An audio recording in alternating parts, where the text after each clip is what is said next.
धम्म आम्ही अभ्यास करून आम्ही समीक्षा करून जर समजून घेण्याचा प्रयत्न केला तर आज आमच्यावर ही वेळ का आली?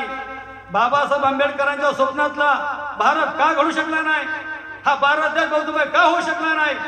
हे समजून सांगण्यासाठी मी तुम्हाला प्रयत्न करत आहे.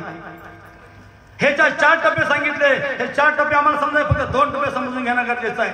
नंबर 1 की सिद्धार्थ गौतम बुद्धांची रक्त विरहित क्रांती आणि नंबर 2 हिरोशियन आर्यपुत्र पुष्पमित्र शृंगाचं या देशामध्ये रक्तरंजित क्रांती आणि त्याचे परिणाम.